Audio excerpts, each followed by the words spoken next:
नमस्कार दोस्तों और स्टडी विद ज्ञान प्रकाश में आप सभी का हार्दिक स्वागत है। बिहार एसटीटी पेपर 1 की परीक्षा 29 मई तक चलेगी। बहुत सारे अभ्यर्थी परीक्षा दे भी चुके हैं, बहुत सारे अभ्यर्थी अभी उनका शेड्यूल लगा हुआ है, आगे किसी भी डेट में उनकी परीक्षा हो सकती है। फ्रेंड्स, जैसा कि आप सभी लोग जानते हैं कि ये जो बिहार एसटीटी की परीक्षा होती है, इसमें कुल मिला के 150 प्रश्न पूछे जाते हैं।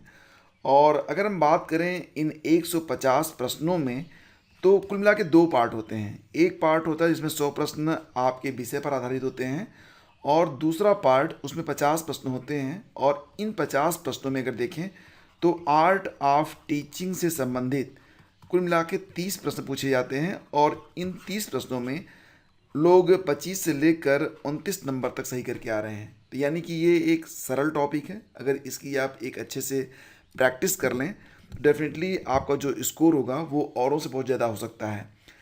तो ये जो सीरीज है इसमें आपको बिहार एसटीटी पेपर 1 और अगर हम पेपर 2 के बारे में करेंगे डिस्कस तो थोड़ा सा लेवल इसका और ऊंचा जाएगा।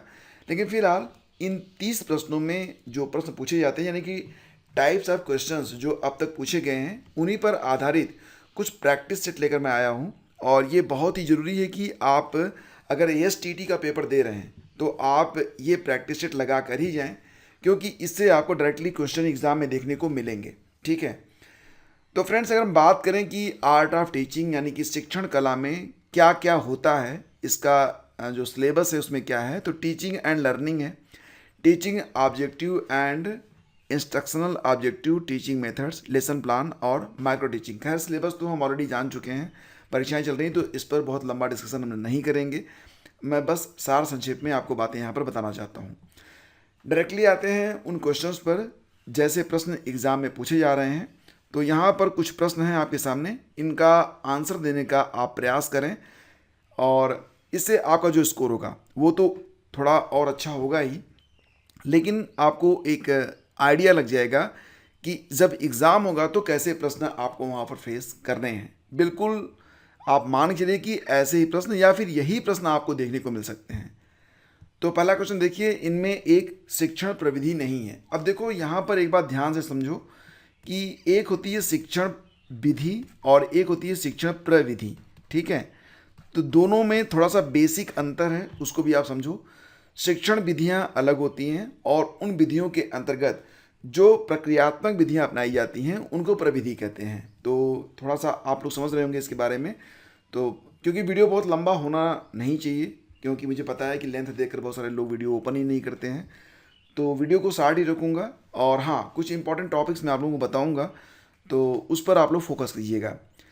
तो इनमें से एक शिक्षण प्रविधि नहीं है, कौन सी? अभ्यास, किंडरगार्टन, चित्रण और नाह्य रूपांतरण।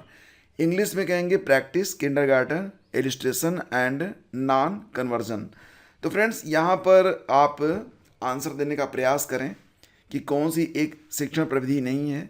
तो डेफिनेटली मुझे पता है कि आप इसका आंसर दे पाएंगे। अभ्यास एक शिक्षण प्रविधि ही है, चित्रण भी है और नॉन कन्वर्जन भी है, लेकिन किंडरगार्टन ये एक विधि है न कि प्रविधि है। तो फिलहाल इसका जो उत्तर बनेगा वो ऑप्शन बी बनेगा। अगर आपने ऑप्शन बी सोचा था तो आपका आंसर बिल्कुल करेक्ट है। अगला क्वेश्चन आपके सामने है, आंसर दीजिए।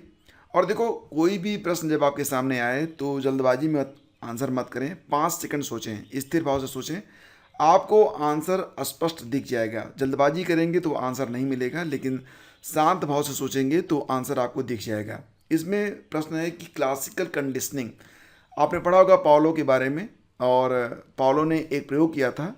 वो कुत्ते को खाना देते थे तो वहाँ पर एक घंटी बजाते थे और लार निकलती थी, याद आ गया होगा आपको। बस वही सिद्धांत है यहाँ पर कि क्लासिकल कंडीशनिंग क्या है। एसोसिएटिव लर्निंग है, ऑटोनॉमस है, असिस्टेड है या फिर कोलैबोरेटिव लर्निंग है। तो दोस्तों, यहाँ पर आपको पता ही होगा कि जब भोजन कुत्ते को मिलता था तो साथ साथ घंटी भी बजती थी। तो कुछ समय के बाद जब घंटी बज जाती थी तो कुत्ते के मुंह में लार आ जाती थी, क्योंकि उसे पता चल जाता था कि अब भोजन मिलने वाला है। तो यहाँ पर चीज़ें क्या होती हैं, आपस में एसोसिएट हो जाती हैं, एसोसिएटिव लर्निंग, यानी कि ये साहचर्य अधिगम के अंतर्गत आता है। तो इसका आंसर ऑप्शन ए है। अगला क्वेश्चन है, प्रभावकारी शिक्षण विधि कौन सी मानी जाएगी? प्रदर्शन एवं व्याख्यान विधि, परंपरागत यानी कि ट्रेडिशनल व्याख्यान विधि, अन्योन्य क्रियात्मक यानी कि इंटरैक्टिव व्याख्यान, या कोई भी नहीं। तो इसमें सबसे प्रभावकारी शिक्षण विधि कौन सी है? आप यहाँ पर अगर गेस कर रहे हैं ऑप्शन ए, तो ठीक है, प्रदर्शन और व्याख्यान विधि ये प्रभावकारी शिक्षण होता है। और परंपरागत यानी कि जो ट्रेडिशनल लेक्चर विधि होती है ये भी प्रभावकारी है, लेकिन तीनों में ABC में सबसे जो प्रभावकारी शिक्षण विधि मानी जाएगी वो अन्योन्य क्रियात्मक होगी। इसमें क्या होता है कि पूरी कक्षा एक दूसरे का सहयोग करती है, बातचीत होती है, डिस्कशन होता है, डिबेट होता है, यानी कि एक दूसरे पर आश्रित अन्योन्य क्रियात्मक इंटरेक्टिव व्याख्यान जो होता है वो सबसे प्रभावकारी शिक्षण माना जाता है। इसमें क्या होता है कि लोग अपना पक्ष अपना विपक्ष दोनों रखते हैं और अंत में इसका आंसर निकल कर सामने आता है। तो सही जवाब इसका आंसर सी है। अगला क्वेश्चन देखिए, शिक्षण अधिगम प्रक्रिया क्या है? शिक्षण अधिगम प्रक्रिया सरल से जटिल की ओर, ये तो बहुत पढ़ा होगा आपने जब आप बीएड कर रहे थे। शिक्षण अधिगम प्रक्रिया क्या है? सरल से जटिल, मूर्त से अमूर्त, ज्ञात से अज्ञात। तो डेफिनेटली इसका आंसर आपने गेस कर लिया होगा कि शिक्षण अधिगम में ये तीनों प्रक्रियाएं शामिल होती हैं, यानी कि आपका जो उत्तर बन रहा है वो ऑप्शन डी बन रहा है।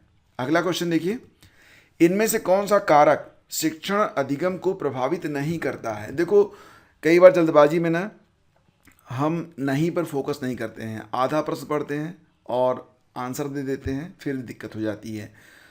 तो पहले तो शांत भाव से क्वेश्चन पढ़ो और अंतिम जो बात होती है नहीं है उस पर फोकस करो। और अगर आपको हिंदी में दिक्कत हो रही है तो जो आपका पेपर होता है बाइलिंगुअल होता है, तो उसमें इंग्लिश को पढ़ लो, इंग्लिश काफ़ी कुछ आपका क्लियर कर देता है। तो कौन सा कारक है, कौन सा फैक्टर है जो कि शिक्षण अधिगम को प्रभावित नहीं करता है? डेफिनेटली फ्रेंड्स, आपकी जो मैच्योरिटी होती है ये शिक्षण अधिगम को प्रभावित करती है। तत्परता, प्रॉम्प्टनेस, ये भी। आकांक्षा का स्तर यानी कि लेवल ऑफ एस्पिरेशन, ये भी आपका जो शिक्षण अधिगम है दोनों को प्रभावित करता है। भौगोलिक सीमा, आप यूपी से हों, बिहार से हों, आप शहर में रहते हों, गांव में रहते हों, ये चीज़ें मायने नहीं रखती हैं। तो इसका सही जवाब बनेगा ऑप्शन डी। भौगोलिक सीमा जो होती है ये शिक्षण अधिगम को प्रभावित नहीं करती है, तो आपका उत्तर बनेगा ऑप्शन डी। आगे बढ़िए, स्मारक, it is a memorial. Memorial क्या होगा? इसमें 4 ऑप्शन है, इसमें बताना है आपको कि मेमोरियल यानी कि स्मारक क्या है जो कि आपको याद रहेगा। तो सैद्धांतिक शिक्षण सामग्री, सैद्धांतिक शिक्षण सामग्री, दृश्य शिक्षण, स्मारक, सहायक शिक्षण सामग्री, या फिर उपरोक्त सभी। मुझे पता है कि इसमें बहुत सारे लोग गेस करेंगे ऑप्शन डी को, ऑल ऑफ एबव, उपरोक्त सभी वाला, लेकिन ये उत्तर गलत हो जाएगा आपका। ठीक है, तो मेमोरियल का मतलब यहाँ पर क्या होगा? जो चीज़ें आपकी मेमोरी में बनी रहें। ठीक है, इसका मतलब क्या होगा कि जो स्मरण सहायक शिक्षण सामग्री होगी वो मेमोरियल रहेगी। तो सही जवाब इसका बनेगा ऑप्शन सी। ठीक है, ऑप्शन सी करेक्ट है। नेक्स्ट होगा, कक्षा शिक्षण का मुख्य उद्देश्य क्या होता है? कक्षा में जो शिक्षण कार्य होता है उसका मेन ऑब्जेक्टिव जानकारी देने के लिए होता है, परीक्षा पास करने में मदद करें, या फिर पाठ्यक्रम कवरेज के लिए होता है, या फिर व्यक्तित्व का विकास। चलिए गेस करिए इसका आंसर क्या हो सकता है। और बहुत आसान प्रश्न है, लेकिन इसका उत्तर, अगर विकल्प ABC में से आपको कोई सही लग रहा है तो जल्दबाजी कर रहे हैं आप, बिल्कुल इसका आंसर आप दे सकते हैं। ABC इसका आंसर नहीं है, इसका ऑप्शन है डी। डी बिल्कुल करेक्ट होगा। कक्षा शिक्षण का जो मुख्य उद्देश्य होता है वो व्यक्तित्व का विकास होता है। जानकारी, परीक्षा पास, पाठ्यक्रम कवरेज, ये कक्षा शिक्षण का मुख्य उद्देश्य नहीं होता। मुख्य उद्देश्य होता है कि आपकी जो पर्सनैलिटी है उसका डेवलपमेंट। नेक्स्ट है, छात्रों की भागीदारी सुनिश्चित करने के लिए हम किसका उपयोग करते हैं? मतलब ऐसे शिक्षण विधि जिसमें छात्र भी बिल्कुल जो है पार्टिसिपेट कर सकें। अगर आप कोई चीज़ का प्रदर्शन करते हैं तो छात्र उसमें हस्तक्षेप नहीं करते हैं, छात्रों का कोई मतलब नहीं होता, छात्र बस उसको देखते हैं। तो प्रदर्शन से कोई भी यहाँ पर आपका आशय इसका नहीं निकलेगा। छोटे आदमी का व्याख्यान, इस पर भी नहीं, यानी कि पहला दूसरा विकल्प तो गया। चित्रण, आप चित्र बना रहे हैं, बच्चे क्या करेंगे उसको देखेंगे, तो इसमें छात्रों की जो भागीदारी है वो तो नहीं होगी। अगर आप डिबेट करें, डिस्कशन करें, तो इसमें छात्र शामिल हो जाते हैं। जैसे कि आपने कोई टॉपिक दे दिया और हर बच्चे से उसकी राय ले रहे हैं, उसको क्वेश्चन दे रहे हैं, उसका आंसर ले रहे हैं, तो डिस्कशन और डिबेट जो होता है ये छात्रों की भागीदारी को सुनिश्चित करता है। तो सही जवाब इसका बनेगा ऑप्शन सी। अगला क्वेश्चन है, लेसन प्लान का केंद्र बिंदु क्या होता है? आपने लेसन प्लान खूब बनाया होगा जब आप बीएड कर रहे थे। तो लेसन प्लान का जो केंद्र बिंदु होता है वो क्या होता है? ए बी सी में से एक ऑप्शन बिल्कुल करेक्ट है और मुझे पता है कि इसका आंसर मोर देन 90% लोग बिल्कुल करेक्ट देने वाले हैं। और इसका उत्तर अगर आपने गेस किया है ऑप्शन सी तो आप बिल्कुल सही हैं। नेक्स्ट है, हार्वर्ड गार्डनर के अनुसार एक दार्शनिक के पास किस प्रकार की बुद्धि होती है और एक मूर्तिकार के पास किस प्रकार की बुद्धि होती है। मतलब दार्शनिक की बुद्धि को क्या रूप माना जाता है और जो मूर्तिकार की बुद्धि होती है उसका क्या रूप होता है। तो देखो फ्रेंड्स, यहाँ पर ध्यान से समझने की बात है और मुझे पता है कि त्रुटियाँ बहुत ज़्यादा होने वाली हैं इस क्वेश्चन में आप लोगों से, लेकिन जो थोड़ा सा अर्जुन की तरह कंसंट्रेट होगा वो आंसर दे लेगा। तो दार्शनिक के पास जो बुद्धि होती है उसको हार्वर्ड गार्डनर ने कहा था कि वो अंतर्वैयक्तिक बुद्धि होती है। ठीक है, तो अंतर्वैयक्तिक बुद्धि होती है किसकी, जो होते हैं दार्शनिक।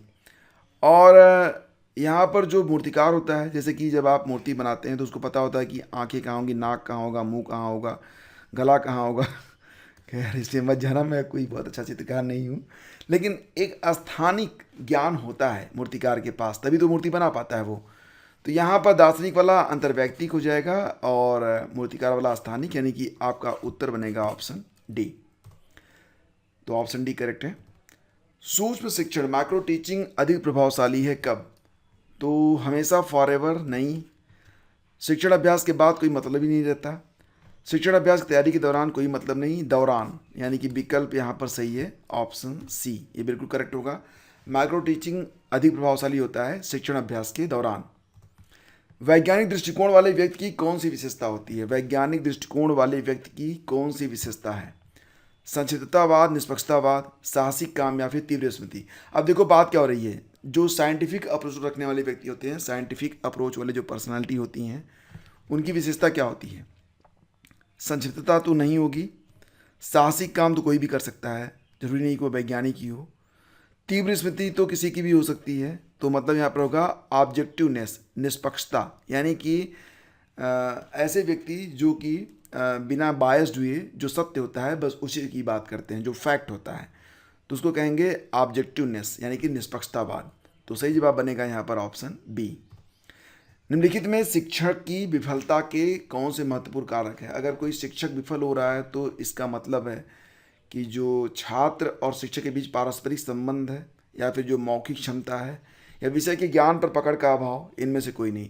देखो, शिक्षक की विफलता का महत्वपूर्ण कारक हो सकता है कि जो वो पढ़ा रहा है उसके बारे में उसको पता ही नहीं है। तो ज्ञान, विषय का ज्ञान ही नहीं होगा तो आप शिक्षण कार्य कैसे करेंगे? तो मुख्य कारक यही बनेगा ऑप्शन सी। ठीक है, तो फ्रेंड्स ये कुछ इंपॉर्टेंट क्वेश्चंस हैं। आगे के जो प्रैक्टिस सेट होंगे उसमें कुल मिला के 30 प्रश्न शामिल रहेंगे। तो आप लोग हर प्रैक्टिस सेट पर फोकस करिए और लगाते रहिए। और एग्ज़ाम से पहले आप लोग वीडियोज़ ज़रूर देखिएगा, और जो लोग परीक्षा दे रहे हैं उन तक प्लीज़ इसे शेयर कीजिएगा, जिस भी स्टडी ग्रुप से आप जुड़े हुए हैं, या फिर अगर आप व्हाट्सअप यूज़ करते हैं तो उसका जो स्टेटस होता है, अगर आप सपोर्ट करना चाहते हैं तो प्लीज़ वहाँ पर शेयर कर दीजिएगा। धन्यवाद।